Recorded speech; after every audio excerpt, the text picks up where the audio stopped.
Intro.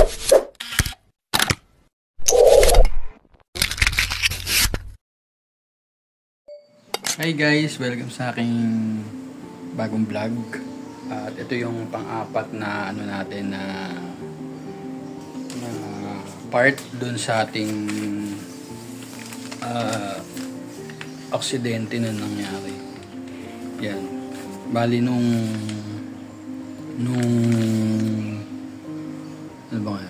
September o August 22 guys, nung pinili ko siya sa DOJ.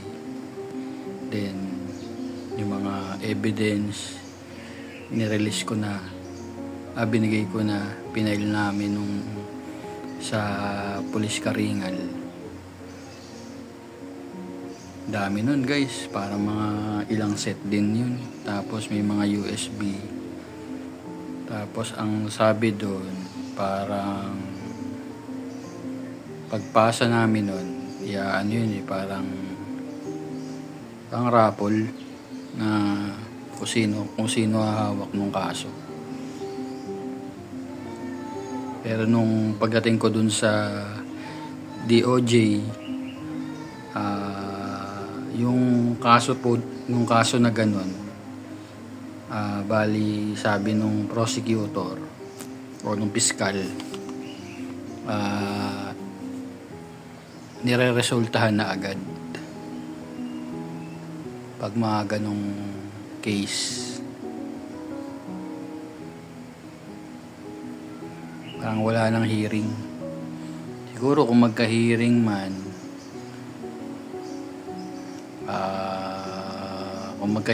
nun, baka kapag pumalag yung kabilang panig, or kung anong maging resulta nung pagpapail ko ng kaso sa DOJ. Ayun. Then ngayon guys, may na-receive tayong letter that is ngayon, August 22. September 22 guys pala. September 22. August 22 ko siya pinail, then September 22 ngayon, may na-receive akong letter guys, galing sa DOJ. Ito siya.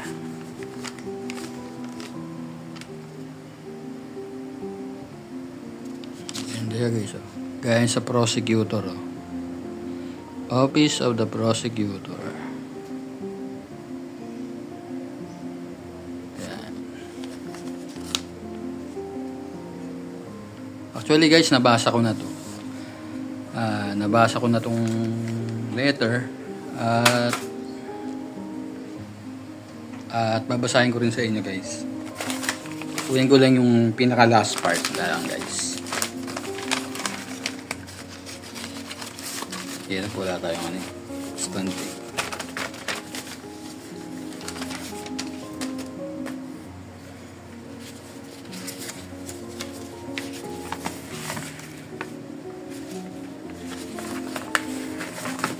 Ito siya guys, Office of the Prosecutor,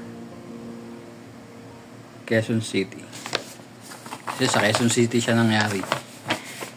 Kaya sa Quezon City rin talaga dapat.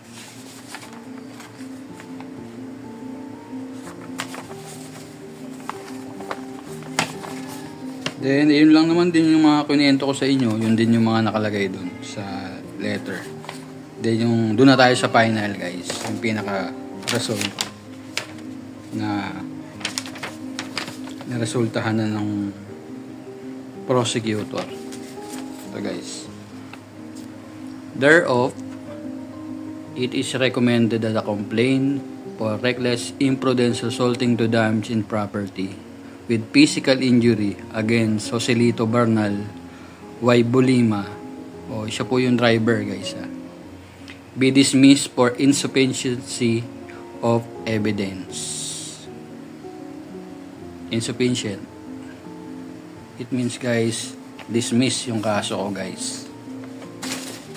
Diba? Yun lang guys, nakakalungkot syempre. na aksidente tayo, alam naman niyang siya ay nakabangga. At ito ang resulta guys ng aksidenteng ginawa niya. Ipagpapasa Diyos ko na lang guys kung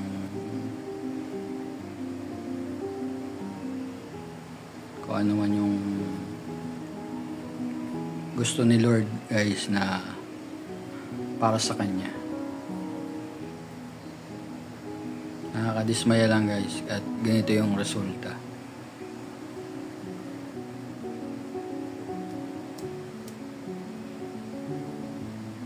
Kaya sa mga aksidente rin na kagaya ng case ko, ano na lang guys, pampapayo ko na lang sa inyo yung mga ebidensya na talaga magpapatunay, ibigay nyo lahat kasi para magkaroon ba ng peace of mind, di ba? Na na-resolve yung kaso mo. Ayun lang guys, sinare ko lang din sa inyo ano yung nararamdaman ko ngayon. Medyo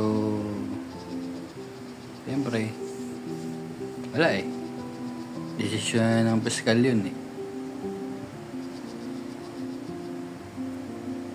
yun yung resulta guys sayang lang yung laban natin. Kala ko maayos,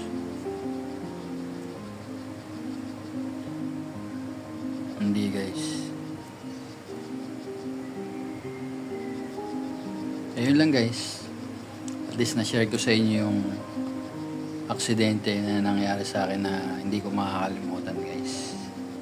Ayun, salamat sa pakikinig kay Sampalaboy. Then huwag niyo kalimutan mag-like and share sa aking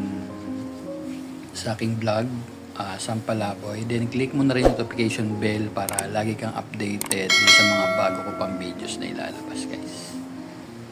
Salamat guys sa pakikinig at patuloy na pagsuporta kay Sampalaboy.